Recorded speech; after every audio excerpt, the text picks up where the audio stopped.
assim ultimamente.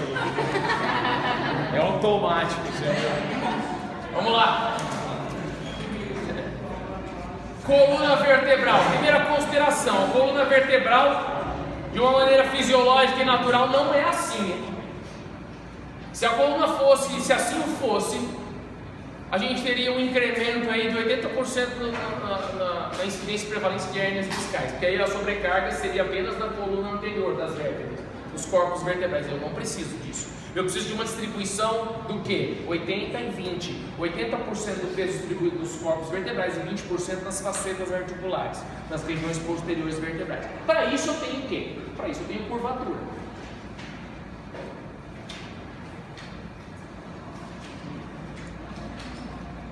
É bonitinho. Para isso eu tenho curvatura. Eu tenho uma lordose cervical, tenho uma cifose torácica e eu tenho uma lordose lombar. Eu tenho isso. Isso é sadio? Isso é correto? É. Distribuição de carga anterior e posterior. Nós dividimos a coluna em cervical, torácica, lombar e sacral. 7 cervicais, 12 torácicas, 5 lombares. Nós temos aí aproximadamente de 3 a 4 sacrais e nós temos as coxígeas também de 3 a 4. Então nós temos uma avaliação anatômica populacional. Mas normalmente são 33 vértebras dispostas ao longo do cervical até a região coxígea. Primeiro, a região cervical. A região cervical é dividida, lógico, nas 7, mas nós temos a cervical superior e a cervical inferior. Cervical superior, atlas e axis. Cervical inferior, de C3 a C7. De novo, cervical superior, atlas e axis. Atlas C1, axis C2. Atlas e axis, cervical superior, C3 a C7, cervical inferior. O que muda na vida? Eu saber que é cervical superior e que há cervical inferior. Muda tudo. Cervical superior, a amplitude de movimento é muito maior. Cervical inferior, a amplitude de movimento é menor. Para aqueles que fazem fisioterapia, nós temos aí sempre testes preditores clínicos para manipulação. Sabe o CREC que faz?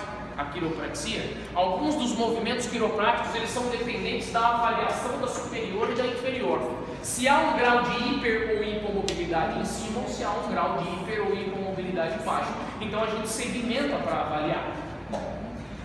Vamos para atlas e axis. C1 e C. Atlas e axis. C1 e C2, encaixando perfeitamente. Ah, tudo bem, professor, mas onde é que encaixa o atlas? Vamos lá, amiguinho. O atlas se encaixa na base do occipito. Vocês estão vendo o forame magno? Estão vendo ao lado do forame magno? Quem eu tenho? Não falei, né? Não pedi. Processo condilar do osso occipital. Côndilo não é redondo? Teu côndilo da mandíbula, teu côndilo do fêmur tem? E tem o côndilo do occipital, ó. Processo condilar. Não é arredondado? Se é arredondado, se é convexo, ele tem que se encaixar numa estrutura côncava. Na faceta, o que é faceta? Faceta é o diminutivo de face. Na faceta superior do atlas. Olha lá. Encaixou? Encaixou. Ó. Flexão, extensão. Rotação. Oi? Côndilos occipitais. Côndilos occipitais. Olha lá. Ok? Já vimos que o atlas se encaixa no occipito, lá na base do crânio. A parte superior do atlas. E a parte inferior do atlas? Se encaixa no axis. Se encaixa no axis. Se encaixa no axis e realiza os mesmos movimentos. Por isso que o grau de movimentação da cervical superior é maior, porque as facetas são mais achatadas. As facetas são o quê? Planas, e o grau de rotação é muito maior, se comparado com a torácica, que a gente nem tem, se comparado com a lombar, que tem pouco. Tá? Vamos lá então. Estruturas vertebrais para atlas. Estruturas vertebrais para atlas. O atlas tem corpo vertebral? Não, né? Corpo vertebral não é essa massa enorme aqui na frente? Todas as vértebras têm corpo vertebral, a única que não tem é C1 não tem corpo vertebral. Se não tem corpo vertebral, não pode ficar aberto na frente, mas tem que conectar. Se conecta com um arco.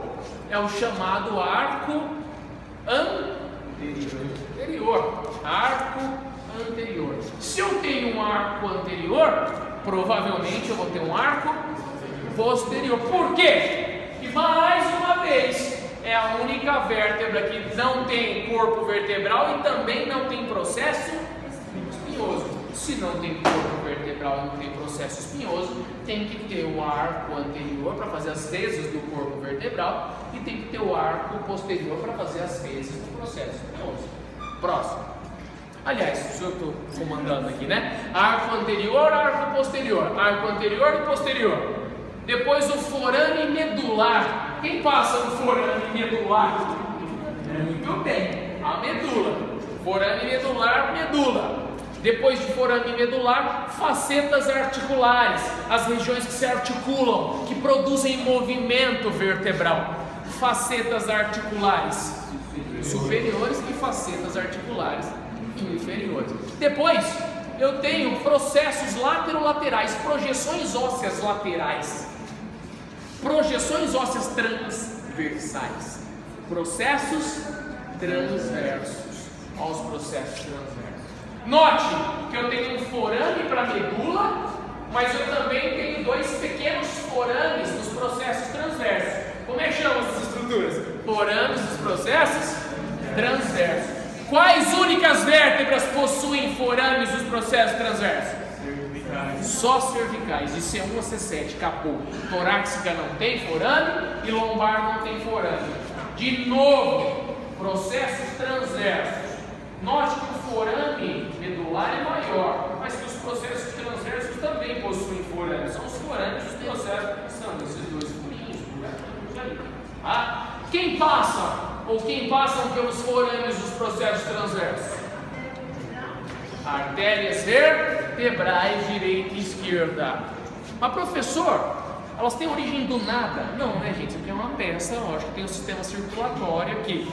Mais uma vez, então de onde tem a origem as artérias vertebrais? Tem origem da subclávia direita, a artéria que passa abaixo da clavícula do lado direito, e subclávia esquerda. Então subclávia direita e subclávia esquerda dão que a origem arteriosa para as artérias vertebrais, sobem protegidas pelos forames dos processos transversais.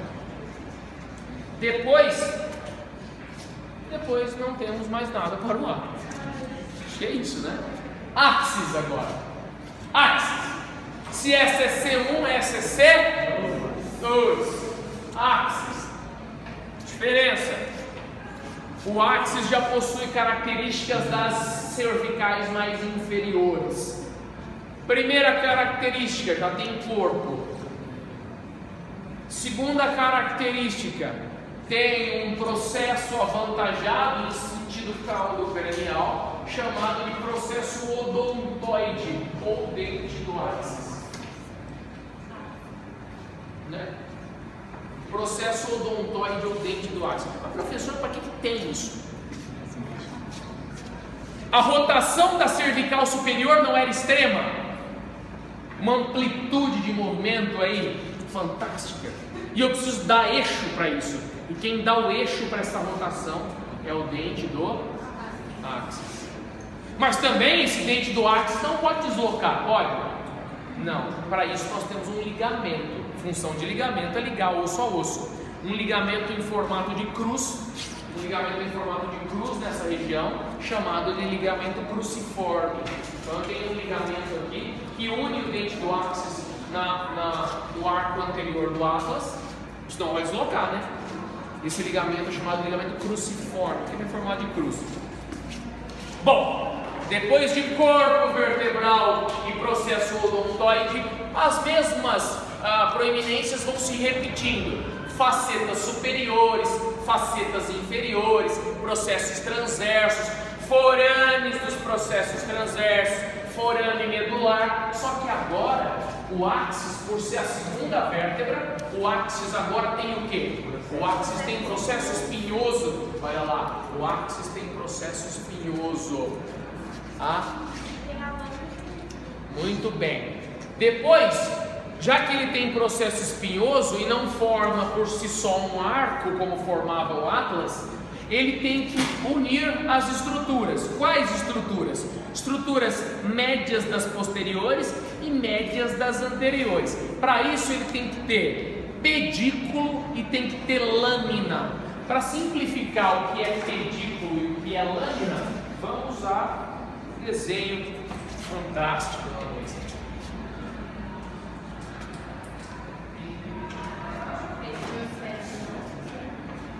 Ó, corpo vertebral, processo espinhoso, processo transverso. Desculpa, amiguinho, mas você está alto daqui a uns tempos.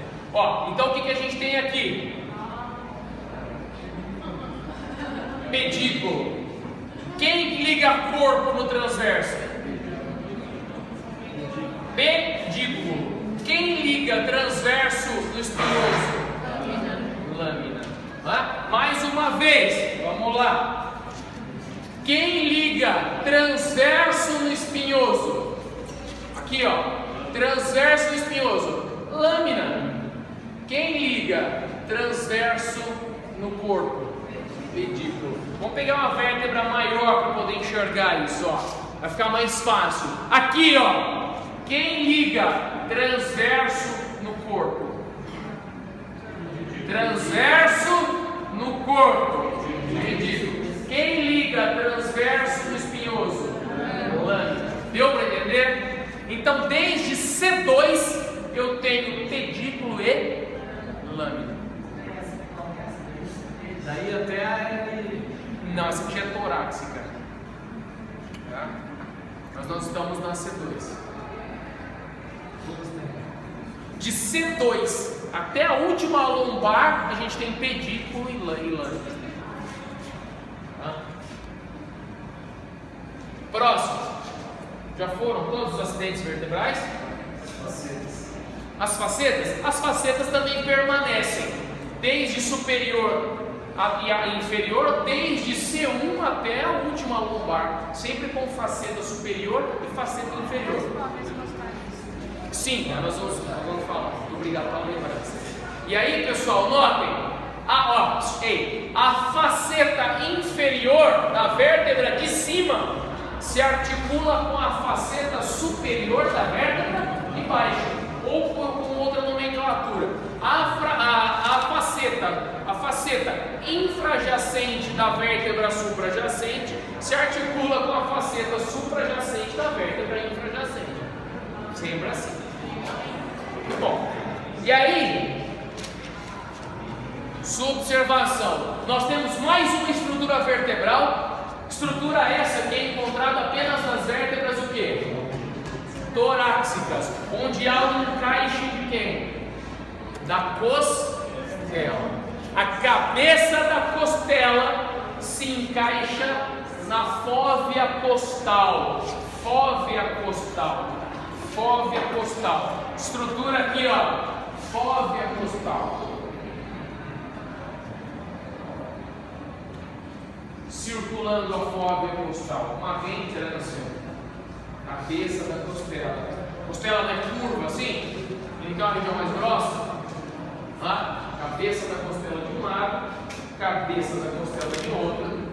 Se encaixa na fóvea costal. Professor, exatamente onde fica a fóvea costal? Olha aqui, ó. Anterior à região pedicular. Próximo. Osso sacral. Dê uma olhada no osso sacro. O osso sacral é uma soldura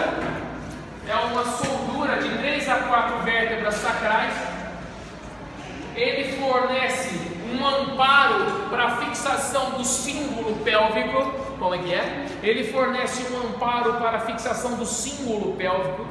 Então ele forma a cintura pélvica, dá base para formação e fixação e estabilização dos membros inferiores.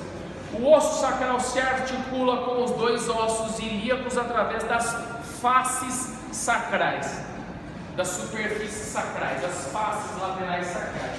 Primeira estrutura do osso sacral é o promontório. Promontório sacral, região mais anterior do osso sacro, região mais anterior e proeminente do osso sacro, é o promontório sacral. É a primeira estrutura óssea sacral inferior ao último disco intervertebral. Primeira estrutura óssea inferior ao último disco é o promontório sacral. Promontório, primeira estrutura óssea abaixo do último disco, promontório sacral. Essa região inteira, essa face. Não, aqui, ó, só aqui, essa curvinha. É como se fosse um corpo vertebral com o osso sacro do lado, tá? Próximo. Forames sacrais. Dê uma olhada nos forames sacrais. Lateralmente a crista sacral mediana. Forames sacrais. Por onde emergem quem? As raízes. A região de saída das últimas raízes medulares aqui. Região por onde sai o nosso chamado saco dural. O saco dural sai por aqui. Compressão nervosa nessa região. Dor irradiada do terço distal do membro inferior e lateral do pé. Normalmente formigamento da região congenital. Compressão de quem? De raízes sacrais e inferiores, do saco dural, por onde emergem o que? A inervação. Então essa inervação passa por esses forames, chamados de forames sacrais. Próximo. Não tem a crista sacral mediana? Não falei? Crista sacral mediana. É como se fosse um processo espinhoso. Nós não temos processo espinhoso para o osso sacro. Então essas formações um pouco menos robustas, menos densas, são formadoras da crista sacral mediana. Próximo. Facetas articulares são as facetas laterais do osso sacro para articular com os dois ilíacos. Próximo. Cintura escapular. O que vocês acham? Intervalo e a gente começa a escapular, porque é o seguinte, eu queria que vocês pegassem a peça na mão e fossem ao lado do livro e do caderno, senão vocês não vão conseguir. Assim, não digo nem decorar, porque a ideia não é decorar, é entender a localização. Não adianta eu ficar mostrando, porque na hora eu vou mostrar, você vai ter que fazer uma conexão com a ideia, você olhando para a estrutura, tá? Então, pessoal, próximas 2 aulas no laboratório.